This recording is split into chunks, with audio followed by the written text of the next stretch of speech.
All right, we'll wait just a few minutes to have some folks trickle in here as the webinar gets started. And then once I see some people starting to be able to get in, I will go ahead and dive straight in. Dale and Tyler, excited to have you both on. This is going to be a really exciting talk, I think. If not exciting, it'll at least be useful. I don't know how exciting we can make the topic, but we'll do our best. Data is always exciting. What are you talking about? I think so. I don't know. Well, it's exciting in its own way, I think. But uh it's just like one of those things. It's like it is truly a black hole in the fact that it just never ends. And I used to be like when I first started doing all this data stuff, like I was like, this problem is like permanently solvable, like in the sense like this should be 100% perfect. And then I kept working on data and cleaning data. And I'm like, okay, well, there's things that you can do and policies you can put in place to get it really good. But I think that like 100% perfect probably never going to happen. Like when was the time that you realized that? Like when was the time you're like, okay, this is never going to be perfect? Like was it 6 months in, or was it like, okay, I think I can get it all together, but you never got to that point. I feel like I always had this hope for like a good, like, I think it was like a good, yeah, I would say about 3 to 6 months in, I started to get like a little cynical, but I always like I just had this like thread of hope for probably a good couple of years.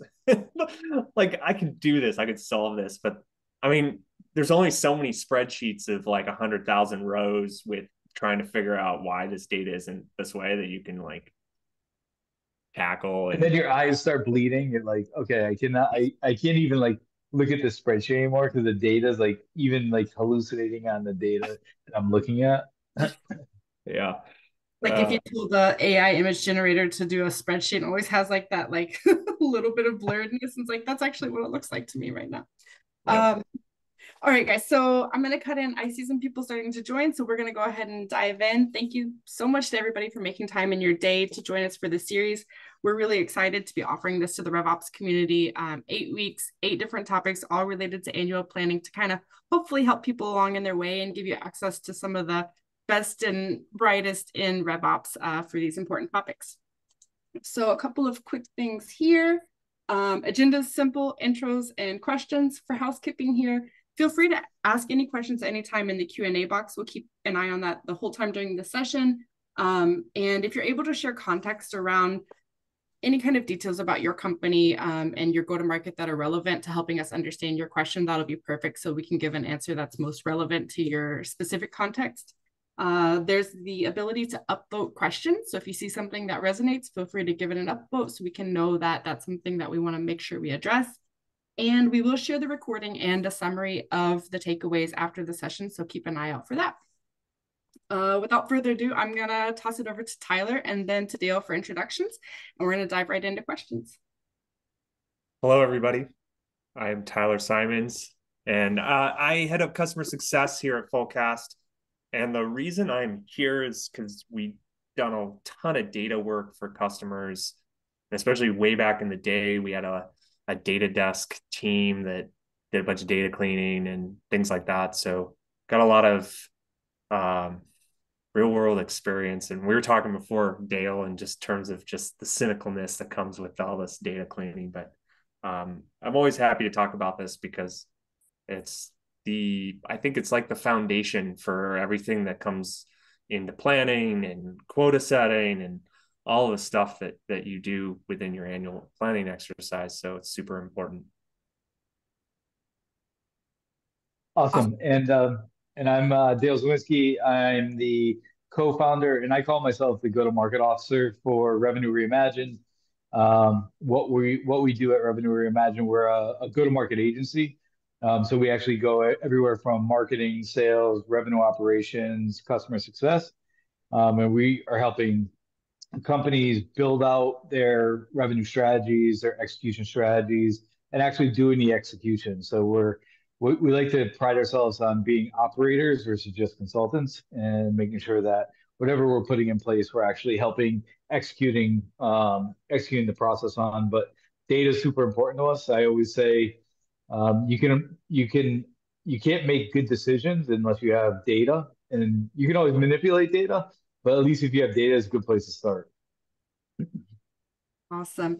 So I'm going to flash back to our introduction slide here. So I think the sense that we've gotten right is data is never perfect. This is kind of what Tyler was getting at to the beginning. I see one question. So while we're waiting for some more to coming in, or before we get to that one, Dale, maybe do you want to share with us some of the like one or two top things that you come across in your work with your clients? Yeah, I think there's a couple of things that I come across. One is a lot of companies that we work with, they have a little bit of data, but they always have this perspective and they try to go with their gut more than their data. And I think it could be that they don't trust their data or they don't have enough data for the particular decision they're trying to make. So instead of trying to get more data, integrate more systems to get the data proper, they'll make a gut decision like, I believe my conversion rates are X, or I believe that I can close Y, without having data and extrapolating that data to make educated decisions. So as you're planning and building it out, it's hard to figure out how many people we have to hire, how many leads do we need, what are those conversion rates on the lead, and they drip all the way down through revenue. So I think a lot of both revenue leaders, founders, CEOs want to have these gut feelings of like, well, I think we should be doing uh, this size work, this size average deal size, and closing this amount of time. But if we go back to the data, it's not even the same as what they believe it is, and then they don't want to make that shift because then you have to go do the work. Like, okay, how do we do the work based on the data that we have?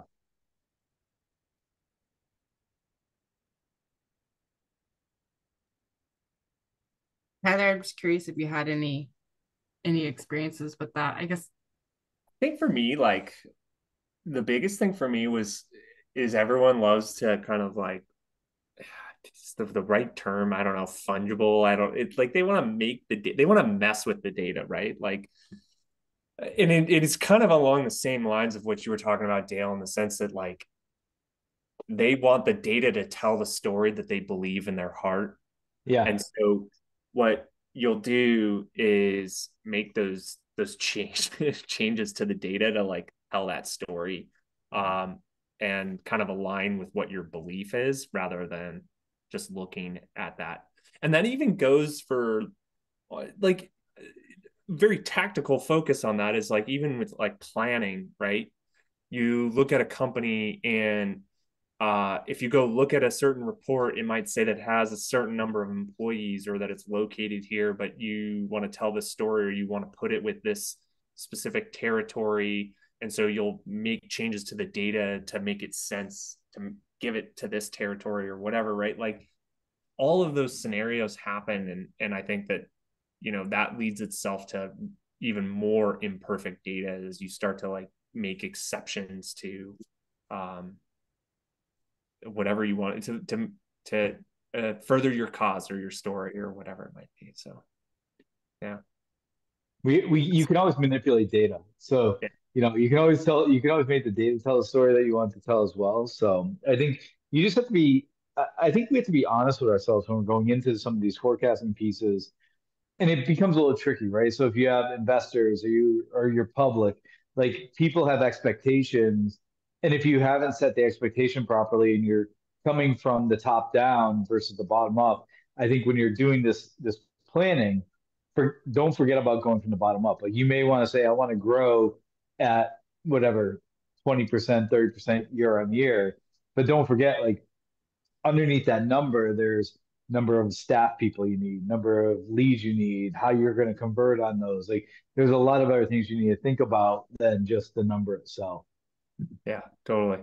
I mean, I know this is supposed to be an AMA, but I have a question for you based on what you had talked about earlier with a lot of the conversion rates and things like that. And I've always had this lens that don't go and build metrics or start tracking all this data for things that you think you might need, but you're not actually using it at all. Like I'm not asking this question of like, what is the conversion rate between stage 3 and 4 or whatever in my opportunity? So like, do I really need to be like putting in place today the tracking of that conversion? So my question really to you is like, how do you kind of like balance this, like this piece where there's this, I want to do a gut, right? Where I want to just kind of say that this is what the conversion rate is and I know what the problem is, versus actually seeing the data, but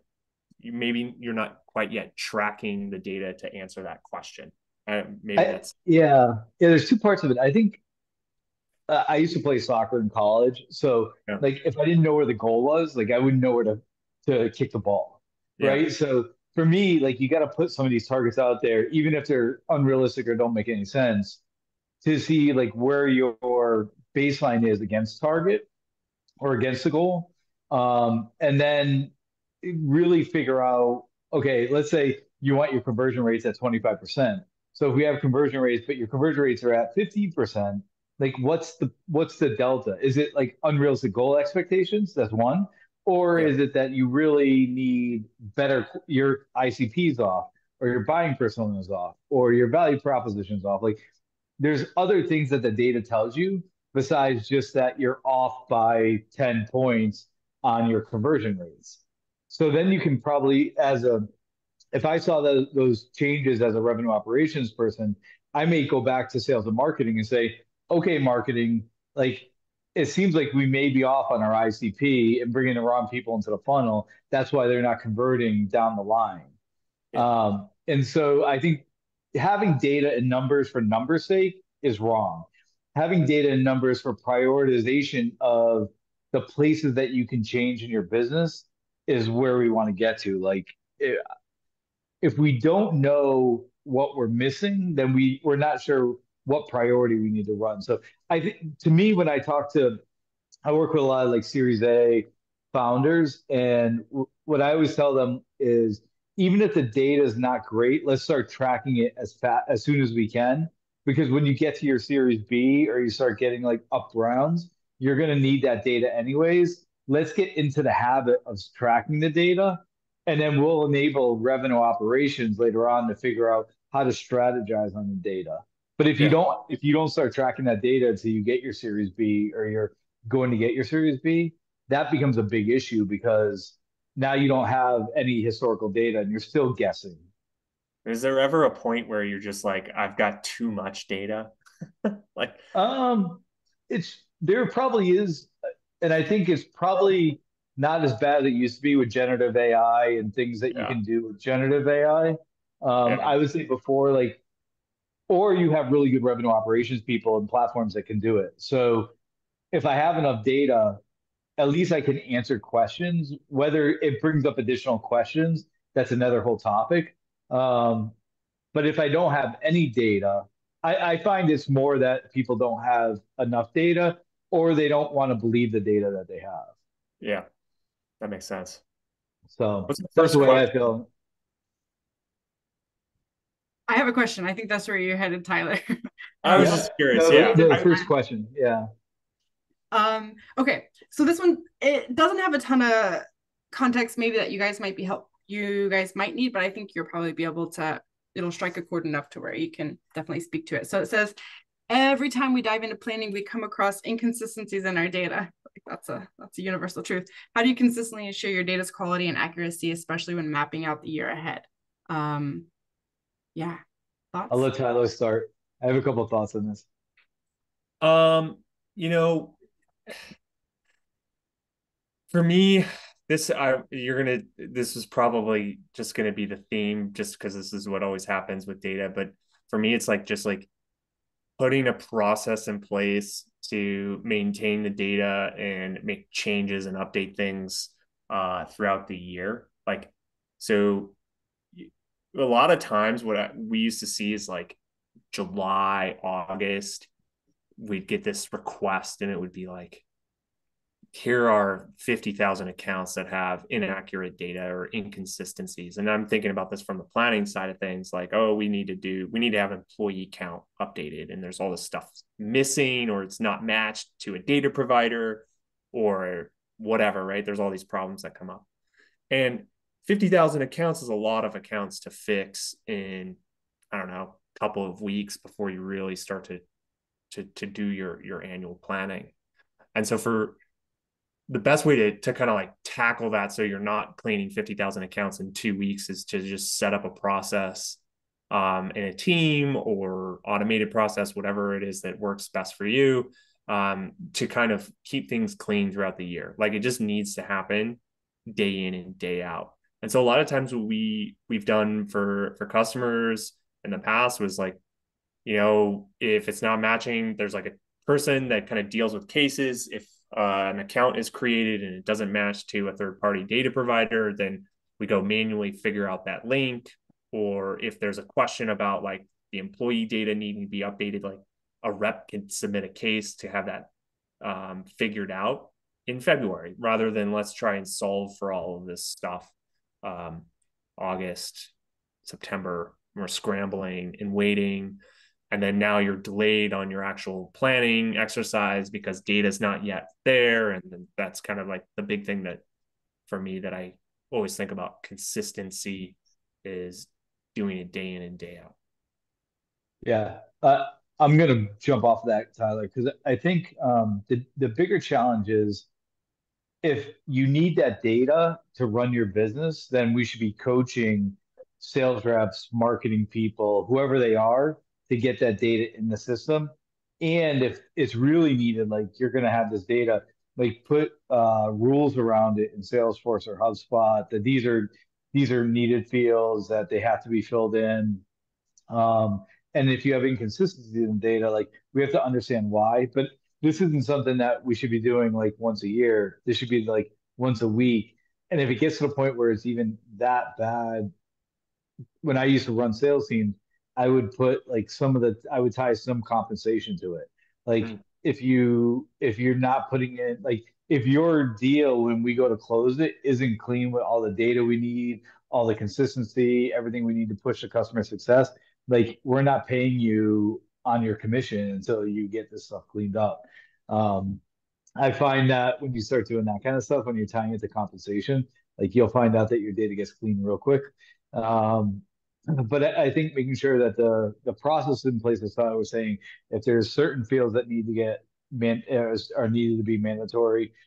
If there's anything you can automate it. Like if you're bringing data in from a third party provider and they have the information, make sure you have the mappings proper. Like if you need number of customers and you're pulling it from Zoom Info or some other data provider, make sure the mapping through and the integrations are working properly, and track those, you know, quarterly to make sure like they didn't change up the fields or there's mismatch mapping. Um, I do know on the sales side, a lot of reps will not want to put in the data. And if you're not managing to it, then like if you're never looking at it, they're never going to put it in. And then you guys will have a problem in the RevOps side when you're trying to plan. And we've done a lot of exercises too, where and you kind of talked about rules, and we call it policy, which is essentially the rule of the road. So um, for territory planning, if you need country and employees, let's just require that field for the account to be created, right? Like you Yep. need to put data in there. And then as like, let's say you progress that account progresses through its like customer life cycle and maybe it becomes a customer, there might be other pieces of data that you need to require. And so having a policy in place that kind of says when this is this, then require these data and what's the structure of the data, right? Like, and this is thinking about like billing country, right? Let's not abbreviate things. Let's spell it out or use your state and country pick lists if you can. Um, so those are all things that are super helpful in just maintaining the accuracy and steering clear of all that inconsistency. Yeah, and the last one is like make it easy for whoever's putting the data in to put it in. Like Salesforce is a pain in the neck. Like some of these systems are just so hard to put the data in. Like anything you can do to help people and show them like, hey, we really need this data, and we need this data. Like, tell them why. So Yeah. we need this data so that we can do X, Y, Z, and make sure planning, and make sure that we're not over quoting you. So like if you tie it to why you need the data, I find people are more willing to put it in. But then also show them that you're trying to implement systems and processes in place to make it easy for the data to get in. AKA, I just laughed because I was just thinking about this, and I was testing in an environment recently with like what felt like maybe 150 fields on the page layout. And when you're trying to create, I think this was a lead that I was testing with. I mean, the same thing for the account.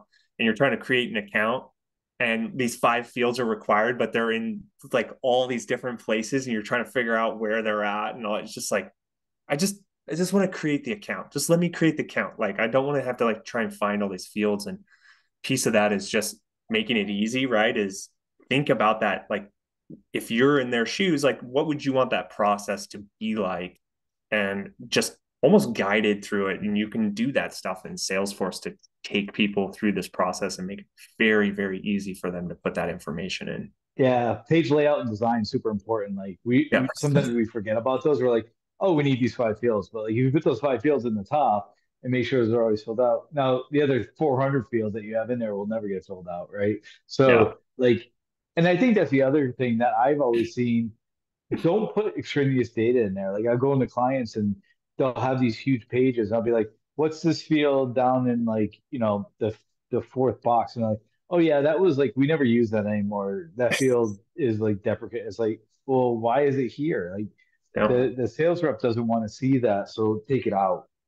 So I think that's the other part. Like design it well, make things that are mandatory, and then take things out that are not mandatory. Like take things out that you don't really care about. And I Yeah. bet if you do that, if you set up the design of the data properly, and you don't have all these extra fields on that you don't need, like the data will get filled out. Yeah. That's a good point. What do we got for next question? Next question here. It says, at our organization, SDRs provide valuable insights. I guess they're adding data to the field, kind of like what you guys are saying. But there's an amount of variability in that data at times. How do you account for that when you're doing planning? And is there specific tools or training you recommend to enhance that reliability? I think you kind of got at this in your last comment there, Dale, about that training and really providing that transparency on, hey, this is the data we need and this is why, and here's how to set up your pages so that people can input that. But any other thoughts, maybe specifically Yeah, related to data you might get from an SDR? I think on the variability of the data, I need a little more context on the variability of the data, Yeah. but I try to make sure that if I can make it a drop-down list or a radio button or something that's not free form, I do that whenever possible because once you allow them to put free form text in, like you're not going to get the data that you really want. And I can't imagine there's many things that the SDRs are, once again, I don't know the business, so um, but if there's stuff that is like you can help on a drop down list, and even if they need to add new things in the drop down list, like have a process for that as well. Like, hey, I need to add this field. Like maybe it's a competitor that they're putting in. And so have those competitors in a list. So one, they're not misspelling it. Two, it's searchable and reportable. If it could be a checkbox, like make it super simple for them. But um, the variability, there's a lot of different ways the variability could go. It really depends on what type of data you're trying to capture. For me, on my side, as I think about the annual planning stuff, right? And this may tie a little bit into like SDR stuff as well, but this is like this prioritized list of, and this is less about the structure of the data, which is your pick lists and all that stuff, and more about like where are you getting data from. And what we've always done is just prioritize or have a list of prioritized data sources. So these are approved places that you can pull data from. We are going to prioritize it from 1 to 5 or whatever it is. So like if you have both, let's say you have DMB and Zoom info, you can say DMB always is number 1 and Zoom info is number 2 if you can't get that, or if you can get it in an email, maybe we accept that, or maybe we choose to say that's not acceptable. So putting that, like those rules or the policy in place, having like clear guidelines and what's acceptable, what's not acceptable in terms of where you get that data from, is also really helpful to kind of just down the road when you come to planning and not having a bunch of random data because the SDR decided that was correct or put it in. Yeah, and it's awesome. Like if you're getting SDRs to put in data, like keep that up. Just make it easy for them to do it, and make sure that the data is getting. The other thing I find is if you have a lot of variability in the data, like is the AE finding the data, valuable? Um, so those are some of the things I think about when you're asking SDRs to do that work. Done. Okay. Let's see. Don't see any other questions at this moment, but Dale, I know I wanted to touch on something that we talked about or that you had mentioned when we were preparing about getting data for specific segments and then kind of whether or not the data for segments is getting connected between marketing and sales and CS. Can you tell more about what you're seeing in that area? Yeah, so it's really coming to light because we're talking about NDR, NRR, like what's our net dollar retention, and what ends up happening at the end is you may have churn happening, and I don't think all churn is bad churn. I think you have good churn, but if you're getting a lot of churn and you're not understanding why, the question is where's that churn happening? Like we always blame customer success. I'm sure Tyler gets that all the time. Like his team's getting like blamed. Like why is the customer churning? And it's like, well, it wasn't even a good customer to begin with. So like, why are you blaming me for it, right? But An excuse but for how, everything. Not but an how do you, ICP. but how do you like tracking it through because maybe it was the right ICP, maybe it was the right buying persona, but maybe sales like oversold it. Like maybe sales was like, we have this feature or functionality, and they didn't tell Tyler and his team like, hey, we sold XYZ because that's what they really wanted. And then like 6 months on the road, like that thing's not getting delivered, or there's a lot of reasons why salespeople may oversell something. And then you got to figure out from that perspective, like, okay, sales, like we can't oversell or forward sell as much as we have been just because we have to be careful. Or if you do that, let's make sure we do a proper, I like to call them joint engagement plans, mutual action plans, and bring Tyler's team in as we're going through the close process, the negotiations, so they know what we've sold them. So what I usually am seeing is the information. This may be less data, but more just information sharing between marketing, sales, customer success. If we're getting churn and we're getting churn for reasons that we don't think we should be getting churn on, that the right ICP, the right buying persona, is it the product? Maybe the product's broken, or maybe the product's what we're selling as a value proposition is not what we can deliver. And so I don't think many organizations do a great job of going back after we lose customers or even as we're selling customers. Like if we can bring both of those pieces into the middle where people have more understanding, we're bringing this client in because of XYZ and this is what they're expecting for value. We'd have a better chance of bringing in more profitable customers because at the end of the day, it's really about gross margin profit. If you look at the unit economic side of it, and I think we're as revenue leaders, at least in the sales world, a lot of sales leaders don't look at gross profit. They only care like, okay, I'm getting top of funnel and we're pushing a lot of people through the funnel, but if we're losing them out or it's costing us more for these customers, then we're selling it for. Like if the unit economics is not working out, we're gonna break the company.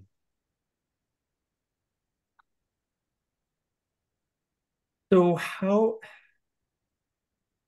do you like how do you how do you track that stuff? Like is it just a conversation that's being done? Like I'm thinking about this again. I keep seeing this term at the top of this slide, and it says annual planning unplugged. So as we think about like this planning process, because this is super interesting to me.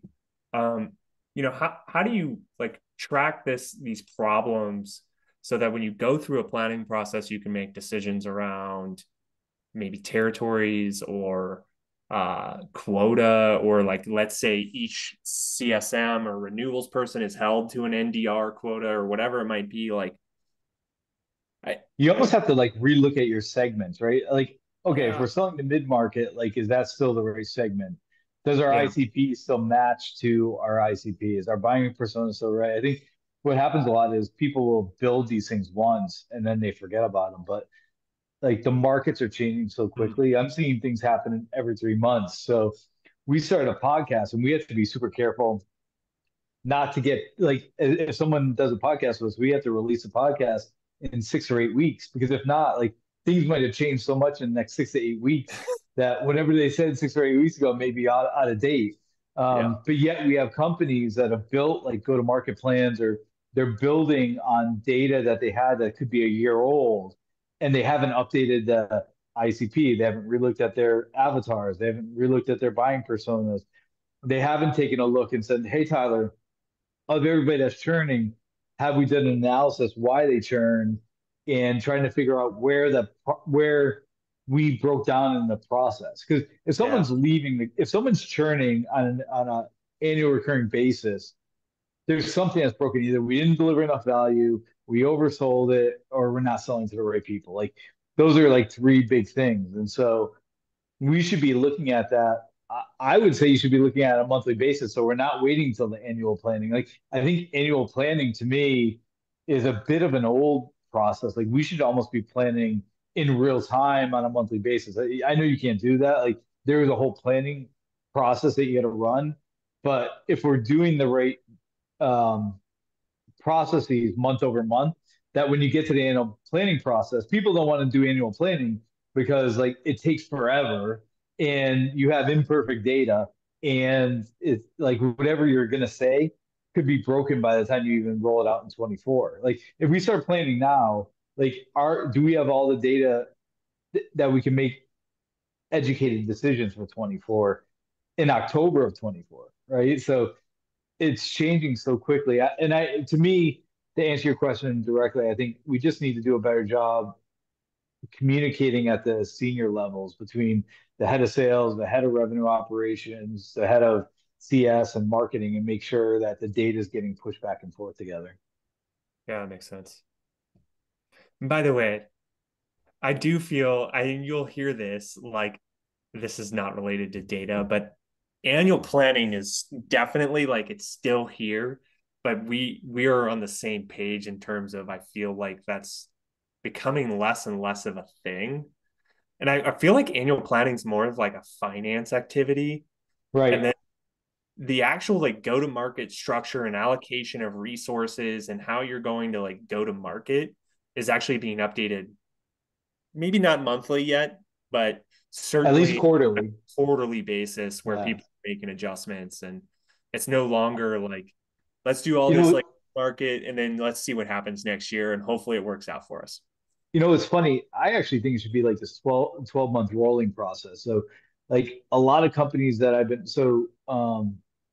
been working with companies. Okay, let's plan for 24.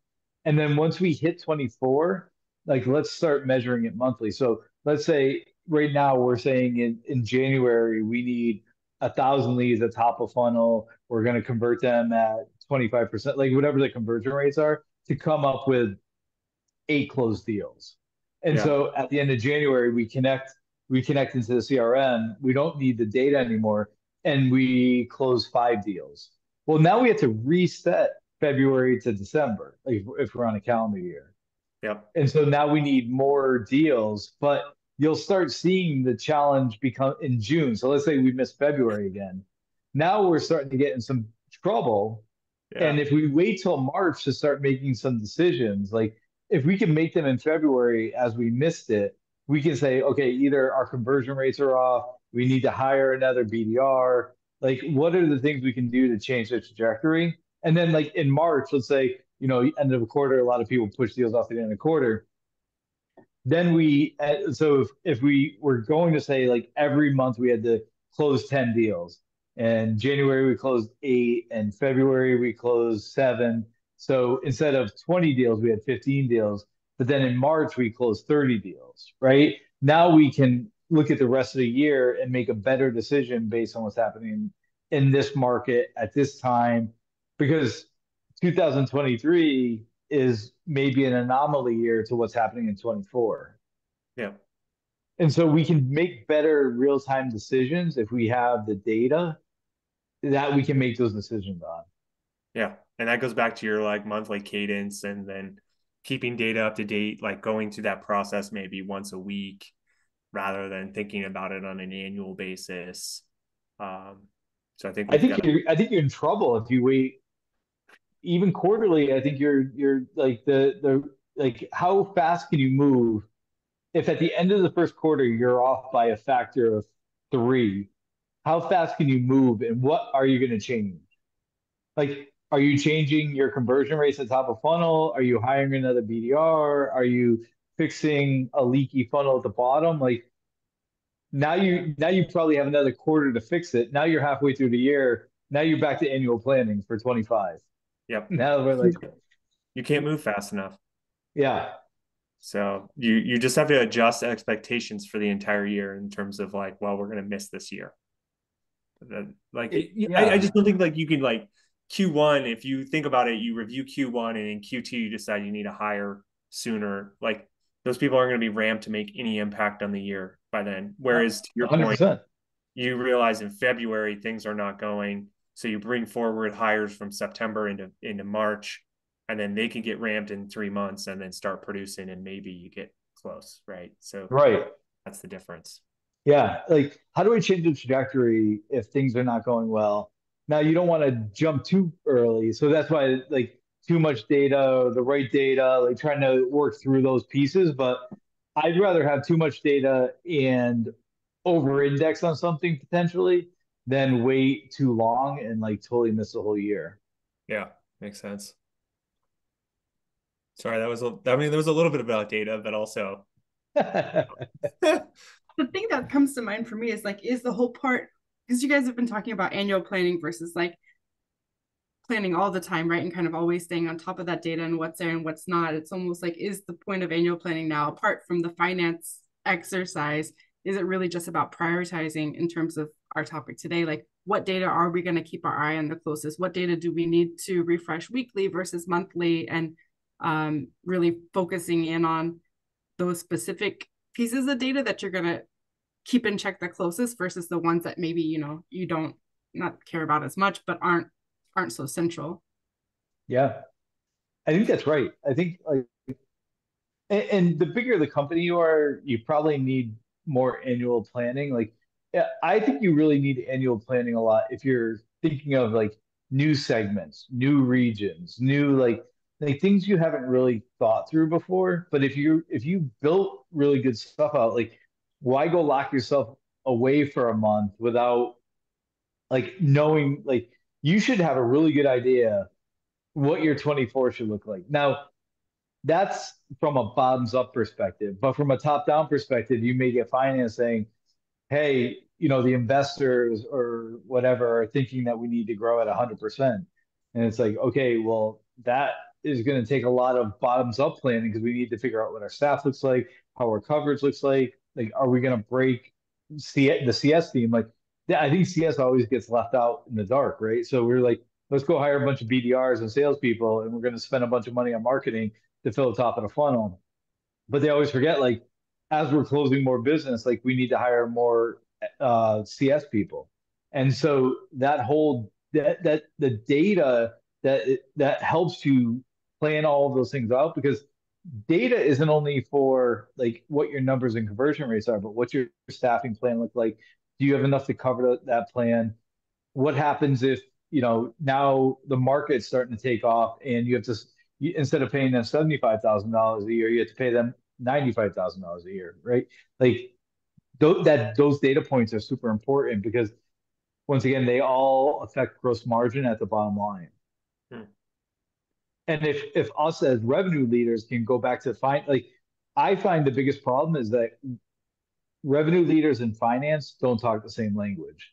And so if we can figure out a way to like talk the same language and at least come to an agreement on this is how we're going to get to the number you're asking for, we'll be in a much better position. Yeah. There's a question here that kind of tied to one of the points you made there as far as annual planning being super, I mean, annual planning, one of the big things is when you're doing something new, right? And there's a question here about we're planning to strengthen our strategy for different regions next year, but acquiring precise data for certain countries can be challenging. How do you source and manage country-specific data sets? It's an interesting one.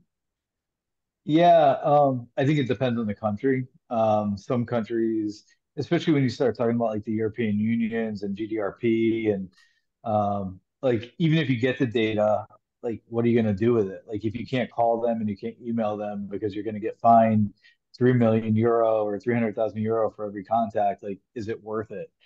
Um, you may need to figure out is it country specific data? Like, is this going to be a sales play or is this going to be an awareness marketing play?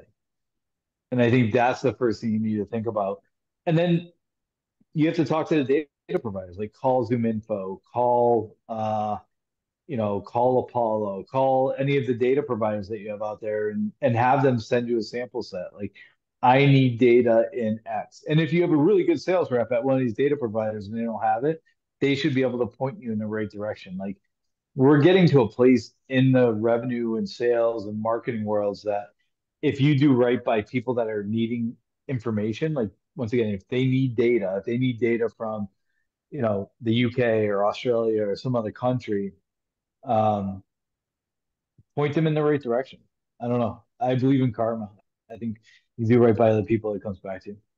Do you mean like if I'm already working with Zoom Info and I'm thinking like, okay, I want to go to a different country, I should start with my Zoom Info rep because they could potentially, if they don't have the data themselves, like Point you in ideally. the right direction. Yeah, they should point you in the right direction. I mean, I don't know like specifically what they're doing, but having country specific data, and once again, even if you can get the data, does that make sense for what the objective is of what you're trying to accomplish? Like, is this a marketing thing? Is this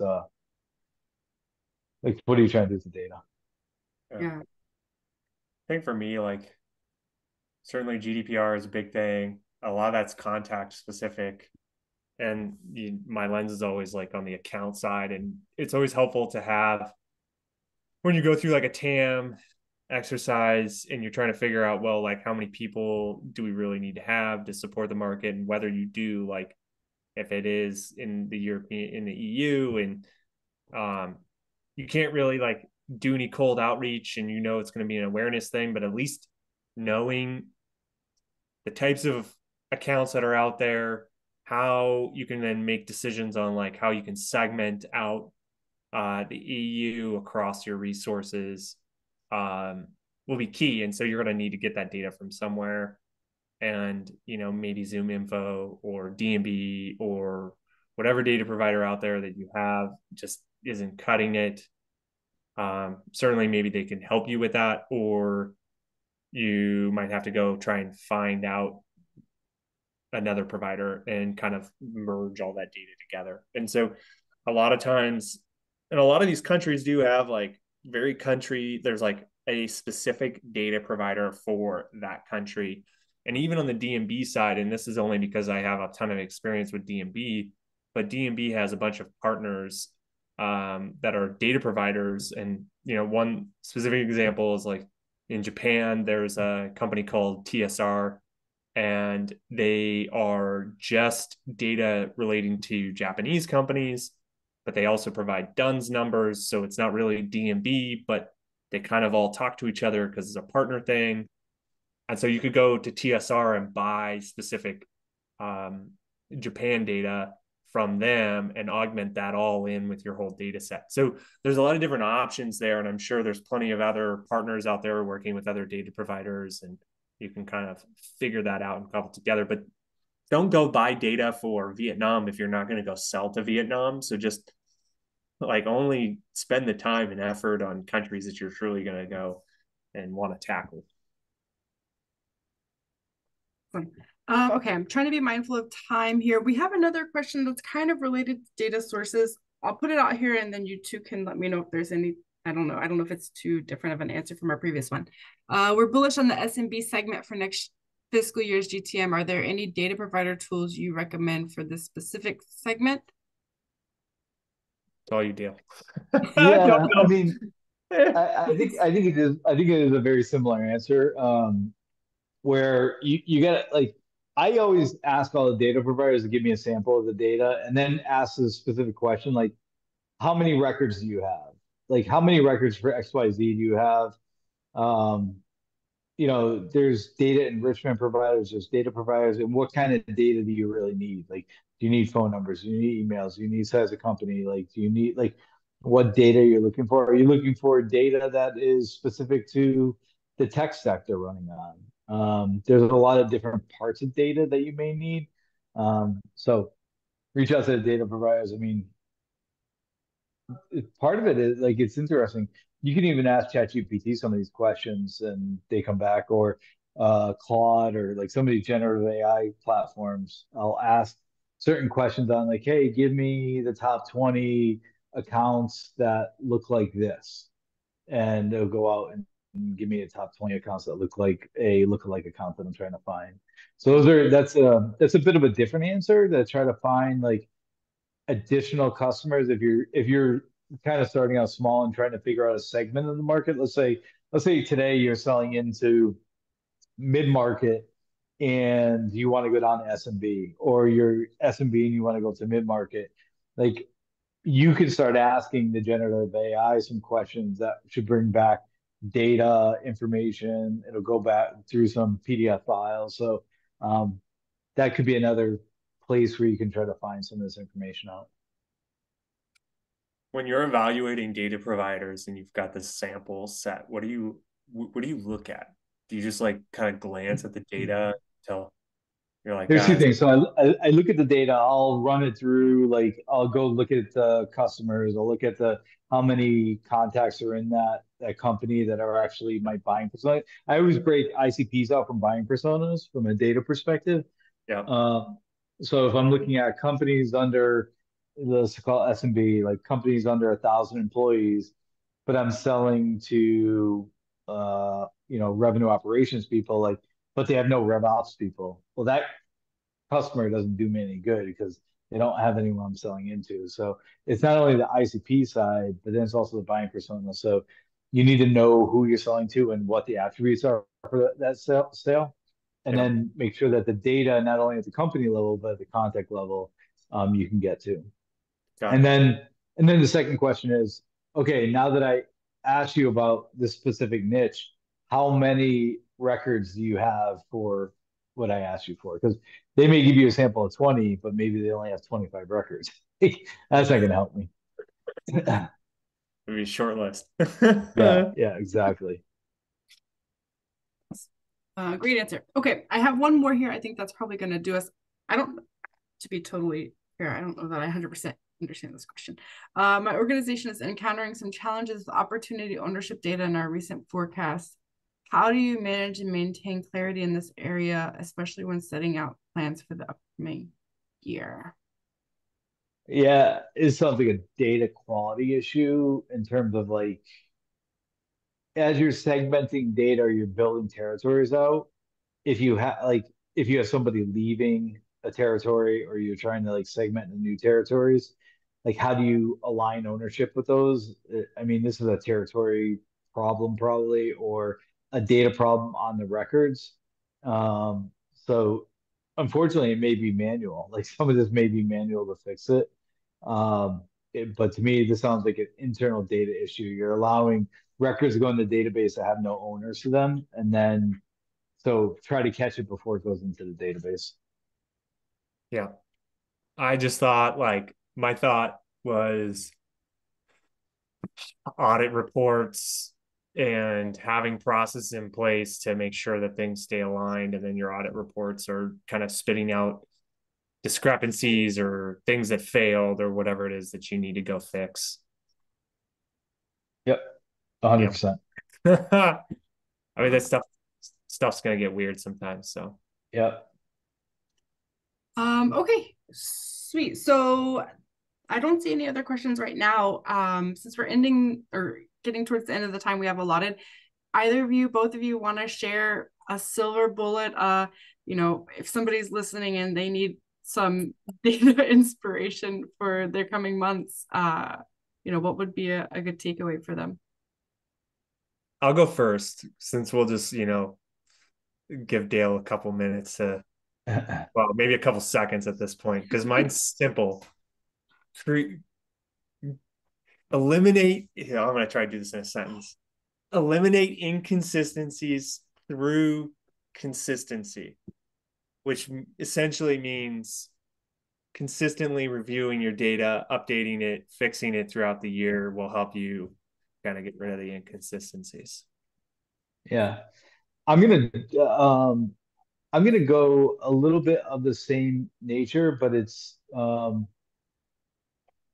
wait annually to do your planning. Like for me, it's like if you want your data clean, measure it at the source and make sure you're incenting people or you tell them why you're needing the data clean and mapping it to like a value proposition for a salesperson or for a marketing person, like just as you would in any other sale or process, make sure they know why you need it. And it's just like any type of leadership or coaching. Yeah. Don't wait till the end of the year. Do it all the time. Cut off the annual part. Yeah, Doing the right thing is always the right thing. that's right. Awesome. Love that. Awesome. Thank you.